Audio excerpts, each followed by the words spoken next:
shouldn't take it away from them. Where are these people going to go if you put them out? On your back porch? You don't want to sleep on your back porch because that's where they'll wind up at, on your back porch. So you might as well give them somewhere, you might as well give these people somewhere to stay. People do not belong on the streets. It's not safe for cats or dogs. So if y'all was in this situation, y'all wouldn't let y'all close. Y'all wouldn't like to be closed down. So I'm just like asking them to keep the shelter open. It doesn't have a lot of staff, but the staff that it has is nearly saintly. They do not make you feel bad. I found at the other institutions that there's a patronization and a condescension that can make you feel very, very bad. They say there's a feeling that you ought to pull yourself together, and you say, I can't pull myself together, and but you always feel that somehow you should just pull yourself up by your bootstraps. And yes, that's a very good thing to say, but when you're off your head, it just isn't easy. It's very hard to understand the mentally ill. These people are human beings, just like you and I. Who knows, tomorrow you might be in the same situation. You might not know what to do. You might need medical care or psychiatric care. I spent 2 tours in Vietnam. You know, that hurts me more than anything, the thing that people can destroy life in Vietnam when they can't even take care of life right here in their own backyard. It really hurts. If a bird can have a nest and a fox can have a den, then why the son of man can't have a house over his head? Pepco wants to get in. Pepco wants to get in. Cal, come here. Did you have them open the door? Open the door. So that's what they want to get to the transformer. Okay, they come. Huh? Okay. Okay. They came in, they hung a tag, and they threw a breaker. Are they going to turn the lights on by 5? No way. They said they'll be on when the cable work is finished. The guy told me it was a 12-hour job. You ever shut down apartment houses with 500 to 1,000 people in it for 12 hours? Nursing homes where there's sick people? Mental hospitals or hospitals? Do you ever do that? Tell me that. Where did you expect them to go? Now, give me an answer. I don't hear anything. I'm not suggesting that Pepco got up this morning and decided to try and mess around with homeless people, but you are now being used by GSA to try and harass us and drive us out of here. We can't keep this building closed with the rain coming down and crippled people coming up to the door. And how are we going to fill up the building without electricity? Bye-bye. No refrigeration for insulin. Right.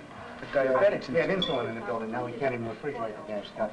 It's obvious what they're doing is to try and force us out of here by turning the lights out and keeping them out until well after the time that people would come in. What's going to happen if the lights don't come back on today? We're going to have to open the building with no lights. Isn't that great? We're not going to make people stand out in the rain. We just won't do that. Only the president's into doing stuff like that. We're not.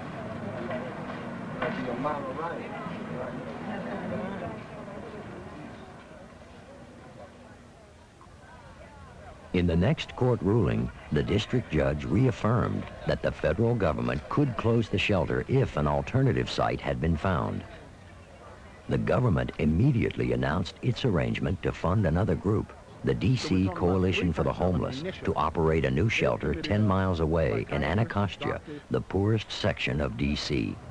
The federal government has signed an agreement with the Coalition for the Homeless, as well as a contract which is going to be obligated tomorrow. Which we learned about for the first time in court.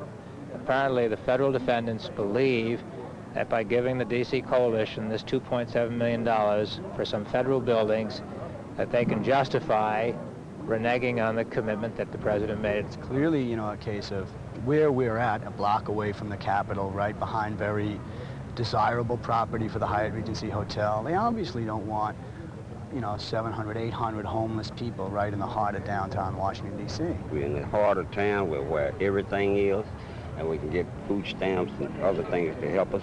So it's no use us getting out there and have to be beg, borrow, and steal money to get to places, to get the things we want. We will provide transportation for anyone on a daily basis. Where will your buses pick them up, if I may ask? Wherever we know where they congregate. There isn't any need, I think, to transport homeless people like they were some kind of commodity or like they're produce, because they're not. They're people. We have control of the transportation situation, which incidentally will all be paid for by the federal government. On top of the $3.7 million that you get. The federal government will cover all related expenses. It's actually $3.7 million, believe it or not. What's 3.7? What they're giving.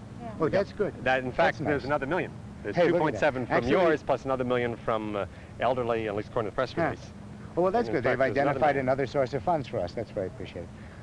It's not a question of competition. There's a great gap in what is being said here that I have to concentrate on. Mitch is saying that CCNV is not blocking the opening of a shelter in other wards in the city. You have no objection to shelters being opened. I will concede. No, other wards of the only city. objection we have is when people do it in a really heavy-handed way and get everybody pissed off, because it's an art getting a shelter into a neighborhood. You cannot trample the neighbors, whether it's Georgetown or Anacostia. We would show no There's less no question respect. about The it. name of the game is save the lives of the people on the street, Larry, I wish not that you me were or your committed to that, Mitch. If personality. you were committed to that, you wouldn't put people in Larry, danger. I live in a shelter. The question has been not just Mitch Snyder. We're talking about the Community for Creative Nonviolence. No, that's the man, right? That's the power right there. He runs that. Well, he's speaking for the CCNV. Oh, he runs it. At this You point. tell the other 45 or 50 people that work 12 hours a day that I'm the entire community, they will eat you alive. If he were really concerned about the homeless, he would release those people from the potential Jim Jones situation that he individually, because he's a cult leader, is putting them in at 2nd and D. Why is he attacking our attempt to do what? Open a shelter. When he is the cause of us having to go to the federal government We don't buildings. attack you. We don't even consider you consequential, Larry. The Good. problem is that Get out of our way, then. The problem Let is us- that let us lead the we are single not payer. in your way. You wouldn't have course any you are. access to any money if we hadn't got the president to make the commitment. You are being used as a wedge between us and the administration. You're going to have to move out of the way. And when you do, we're going to face the administration head on. And then let me tell you, brother, we're going to push them right out of this damn city because they are the most vile, vulgar, insensitive, inhuman human beings that we have ever seen. And you shouldn't let them use you. Well, I think anyone look at the facts of the shelter. I have never seen the shelter. I've never been inside the shelter. I have talked with many, many people, current residents, former residents. Some of the descriptions of it, well, the most consistent description I've heard is referring to it as Jonestown on the Potomac. But that's other people's views. I don't have them because I've not been in the shelter. I'm very sad that things are the way they are at this particular moment. We'd hoped that something could be worked out about the renovation at 2nd and D, but since it has not, you know, for all Mitch's gifts, and he is a genius at communicating and stirring people's interest, and he has a great love for these people, but sometimes the most charismatic leader is not the best shelter operator. The city can be very fortunate that there is the D.C. Coalition for the Homeless. We're very comfortable with their experience and capability. It's a good organization. We feel a peculiar kind of outrage at not being consulted or giving an opportunity for community input at the earliest The federal government and D.C. Coalition for the Homeless plan to bus 600 men each day to this old federal building near the Anacostia River. Save our children. Residents say their neighborhood is being used as a dumping ground. Save our community. They do not want a shelter for homeless men moved into their community. Enough is enough is enough.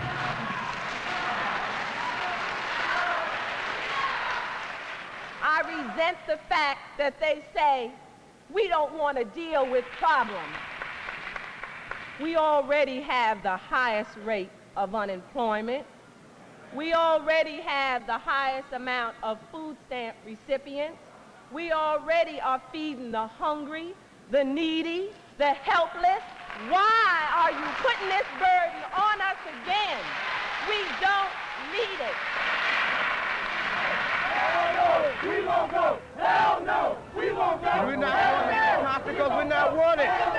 The shelter in Anacostia is intended to replace the facility in Northwest Washington run by Mitch Snyder. The president's people didn't want to deal with Mitch, so they gave the money to the D.C. Coalition for the Homeless. They drove the vans, and Mitch's homeless friends tried to drive them away.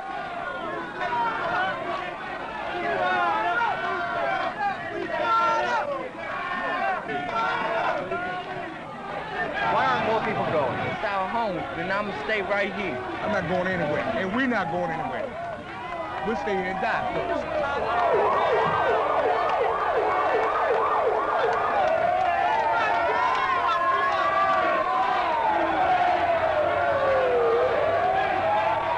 We have had reports from people who have been inside the shelter indicating that both the psychological condition of the residents is that there's a siege mentality, which we think exploits those people, by the way, in defense of a supposed attack to secure the facility by the federal government. We understand that they have bunkered in the third floor from reports, and that there may in fact be explosives and weapons. Whether those reports are true or not, we're going to take the safest course of action in an effort to protect the people who are using that facility so that they don't become innocent victims of some sort of a violent confrontation. I haven't heard that they were going to barricade this up on the third floor.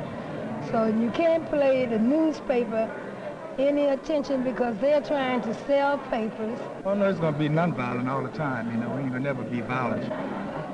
You say you're going to take the safest course of action to protect against violence. What is that course of action?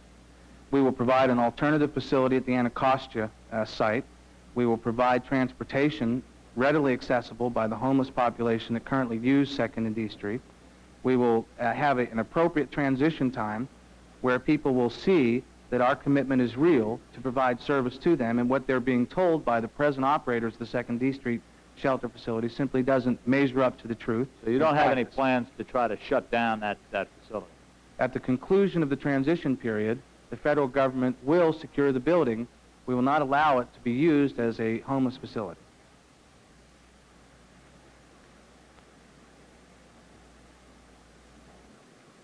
The Anacostia answer ain't an answer. My friends will die. I know the truth.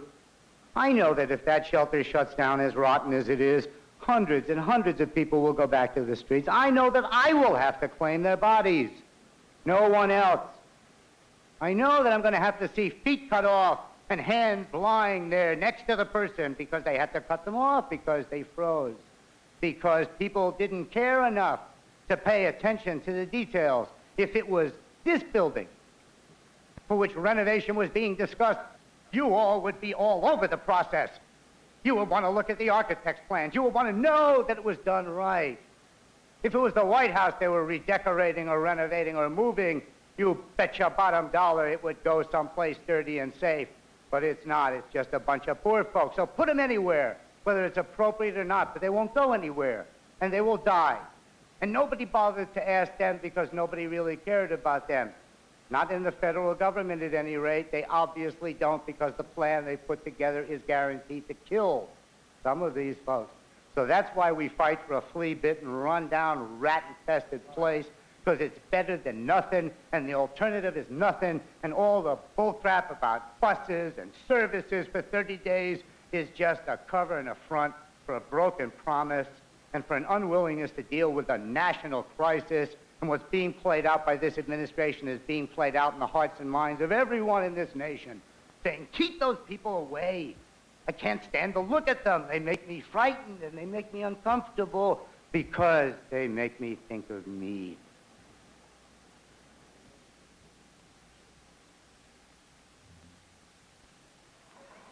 Mitch, for you.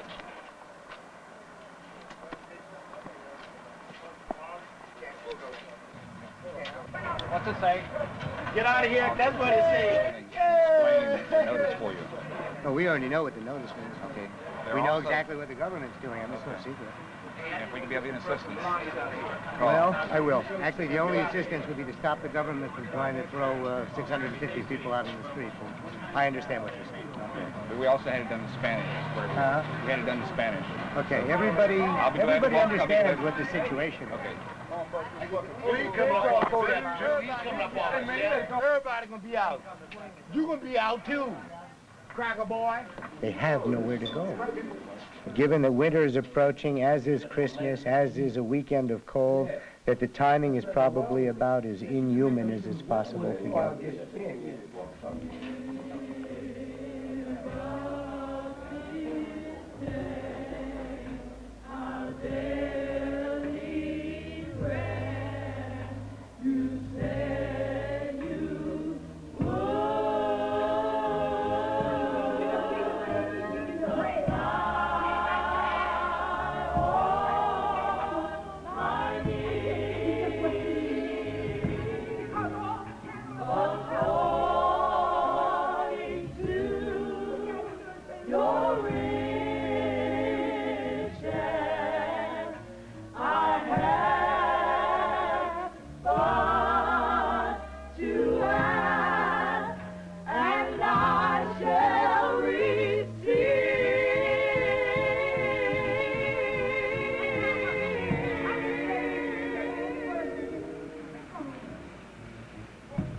Cliff on the phone. Thank you. We knew the night that they were going to storm the building. We had people walking all around the building, outside the building with walkie-talkies, in communication with people inside the building. We stockpiled large quantities of water and cigarettes, all the basics.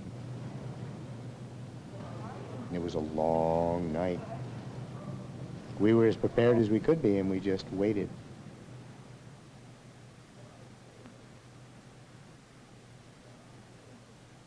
And it didn't come. The morning of that night, clouds passed. There was a moment at which everybody knew that the forces of darkness had been beaten back, and this building was going to be renovated, and nothing could stop it, because we had gotten through that night. In the 11th hour, the eviction was halted. An aide to Republican Senator Mark Andrews, who volunteered at the shelter, was appalled that the administration was actually going to forcibly storm the shelter. He asked the senator to call the White House to intervene.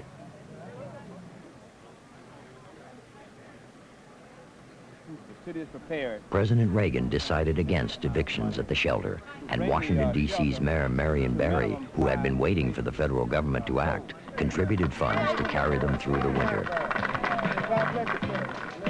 But it was only a stopgap measure. There was still no federal money available for the promised model shelter. In the meantime, Mitch Snyder and the CCNV's fight for the homeless attracted Hollywood's attention, and a made-for-TV movie was filmed in Washington.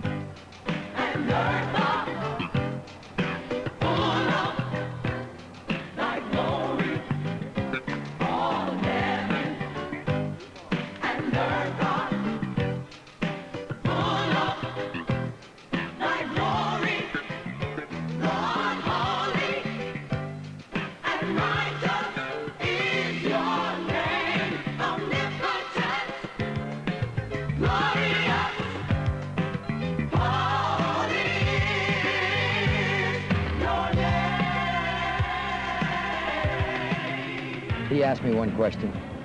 How many pairs of shoes did I own? Well, that's where you begin with Mitch. I own too many things, and I have too big an image, and I don't have any courage. So, what can I tell you? I'm like a whole lot of other folks in this town and in this world, I guess. I'm attached to material possessions. I think they're me. Oh, I think it's $4 an hour. And what I'm going to do with mine is give it to my son. That's what I'm going to do with mine. I don't have to play no part to be a human being. You understand what I'm saying? I don't have to do that. Because I am already just like you. People. Straight up, beautiful people.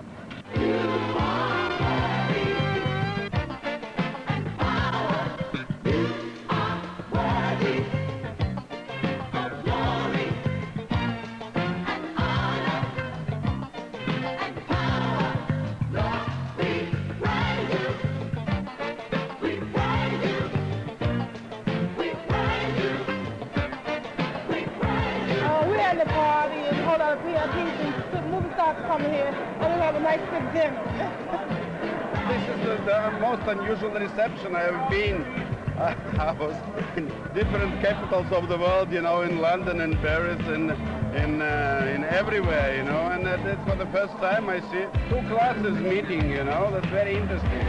We are proud that we haven't got that in the Soviet Union. We have only one class.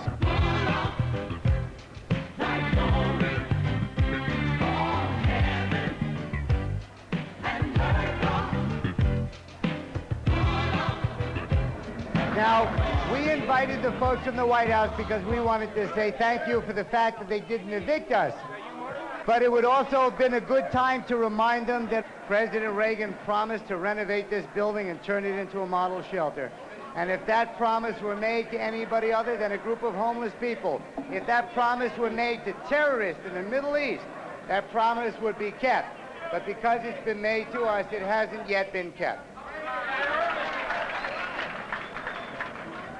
And it's always been the outcasts and the untouchables and the people in this world that no one else wanted to see or touch or smell that God has rested most closely with. And so that's why ultimately we will prevail, as will the truth. And I hope, I pray that soon, and in whatever way, it will come to an end.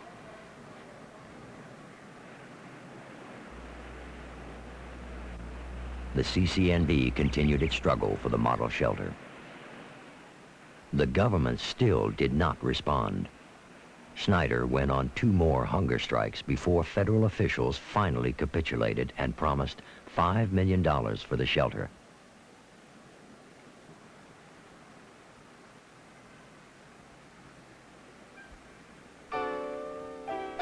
The promised shelter opened in stages 4 years after the struggle began.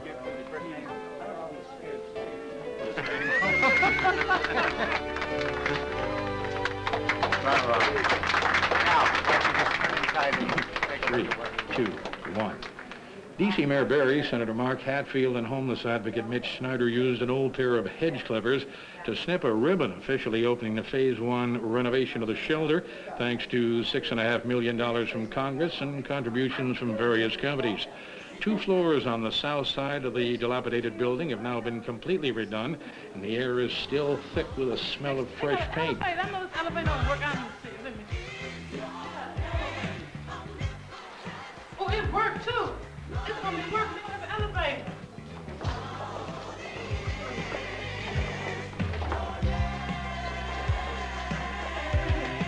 I never knew how the bed felt. I ain't have time to get the bed test. It feel good too. That feels good. Nice and soft too, compared to them cots. All we try to do is to create a place within which people can find that which they need to pull their lives back together again. So you have a medical clinic, we've got dental services, mental health services, a 22-bed drug and alcohol detox section, full array of social services, job and housing assistance, literacy training, legal assistance, counseling. We teach classes here. I've got medical help, social worker help, and I went to school because of these people right here. I also gotten a job in the Marine Department, and if it wasn't for this place, I don't know where I would be at. You know, I just thank God, because I could have been just like really a bum, you know, that's out in the streets. So I just thank God. It's the act of the Lord, and you know, I hope somebody else can get help. Somebody else can get help, just like I did.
D.C. Coalition for the Homeless, who operated the Anacostia shelter, had their $2 million payment from the government suspended because of alleged mismanagement of funds.